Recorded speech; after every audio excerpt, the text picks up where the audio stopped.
So here's a story now from Britain, where we have a very famous king whose name is King Arthur. And so this is one of the stories about him. One day, King Arthur and his knights were out hunting. And Arthur saw a white stag running into the forest, and he started to chase it. And in the chase, he got separated from all of his other knights. And he chased the stag deeper and deeper and deeper into the forest. But it seemed that no matter how fast he rode, he could never catch up with the stag. And eventually, the stag ran into a clearing in the forest. And Arthur chased it into the clearing. But then the stag turned to face him. And as it turned, it changed. It changed from a stag into an enormous, fully armored knight. And this knight knocked Arthur off his horse. And he came and he put his foot on Arthur's chest. He drew his sword and said, "Arthur, prepare to die." "I am not afraid to die," said Arthur. "But you dishonor yourself by striking me in this way. For you are fully armored, and I am only in my hunting clothes. I will fight with you, if that is what you want. But let me return to my castle and get my armor, and then we will have a fair fight." "Well, Arthur," said the knight, "I will spare you for a while anyway. I will spare you on one condition, and the condition is this, that you promise to return here in a year and a day with the answer to the question, what is it that women desire the most of all? And if you fail to bring me the right answer, I will cut off your head." "Agreed?" "Agreed," said Arthur. And the knight lifted his foot and went off into the forest. And Arthur climbed onto his horse, and he rode back to his castle, where he told of his adventure and of his intention to spend the next year riding through the kingdom, searching for the answer to the question, what is it that women desire the most of all? And one of his knights, who was called Sir Gawain, stepped forward and said, "My lord, let me ride with you."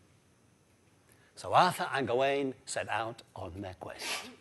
And everywhere they went, they asked the people, what is it that women desire the most of all? Well, some said this, and some said that, and some said something else. And they wrote all the answers they received down on a long list. And when a year was past, they turned and they started to ride back towards the clearing in the forest where Arthur was to meet the knight. But as they were riding along, their hearts were heavy. For deep inside themselves they knew that although they had collected many, many answers to the question, they knew they did not have the right one. And as they were riding through the forest, they came to a little crossroads. And beside the crossroads, there was a pile of black rags. And as they approached, that pile of rags moved. And leering up at them out of the rags was the most hideous old woman that you can possibly imagine. Now, when I say that this old woman was ugly, I don't mean ordinary, everyday sort of ugly. I mean ugly in a way that is only possible in nightmares.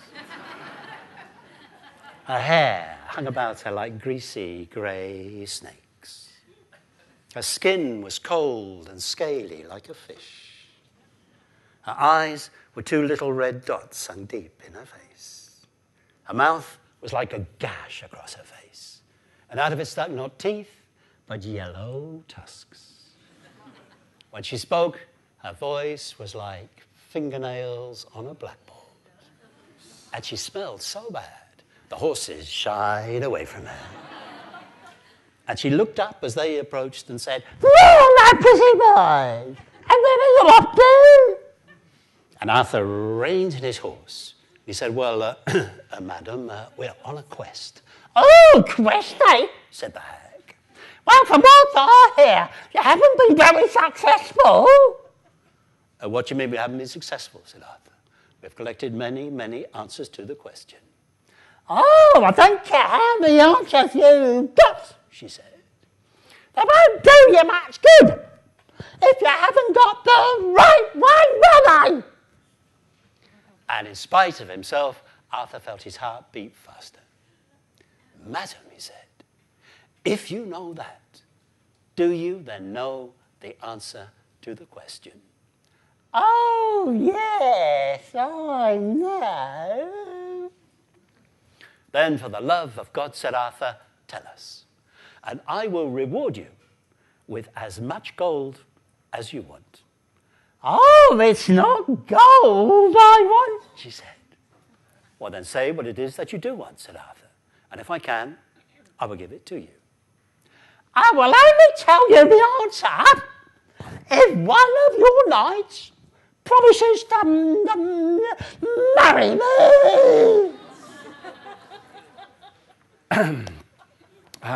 Madam, said Arthur, I don't wish to be rude, but I couldn't possibly ask one of my knights to marry you. Off you go, then lose your head, see if I care. And Arthur was about to ride on.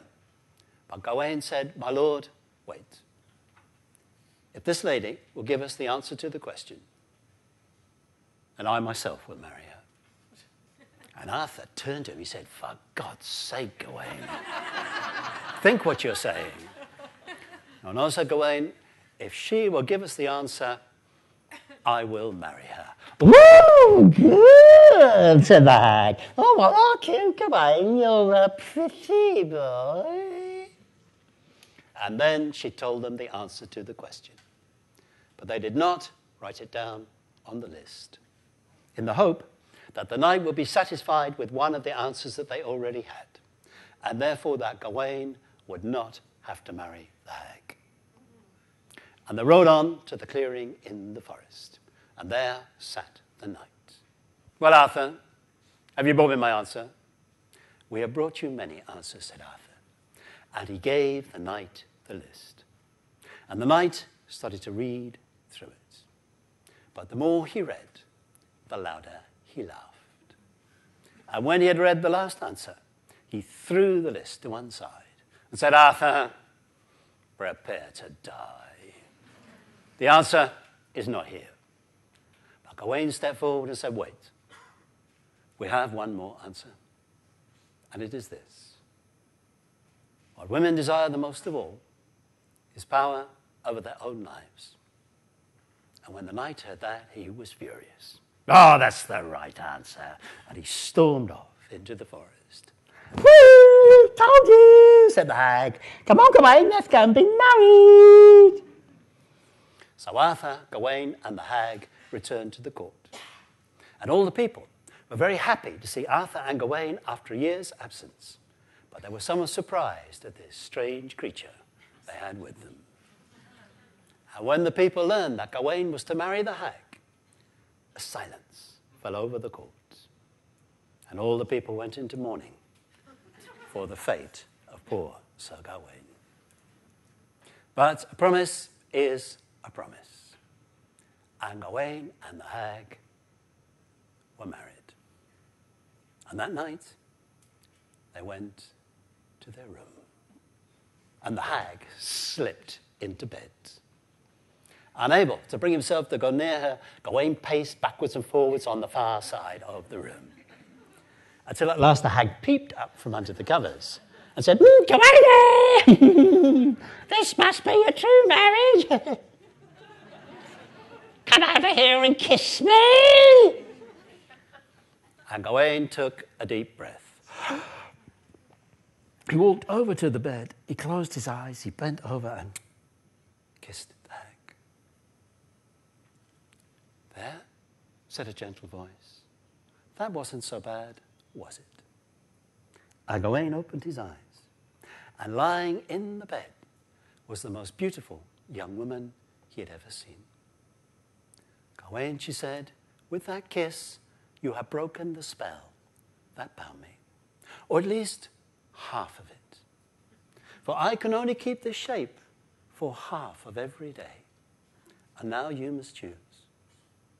Do you want me to be beautiful during the day and do you honor about the court in front of your friends, but ugly at night? Or do you want me to be ugly during the day, but beautiful at night when we are alone together? Good question, eh? And Gawain thought for a moment. And then he said, lady, I leave the choice up to you. And at that she smiled. Gawain, she said, that is the right answer. And with it, you have broken the second part of the spell. And now I shall be my beautiful self all of the time.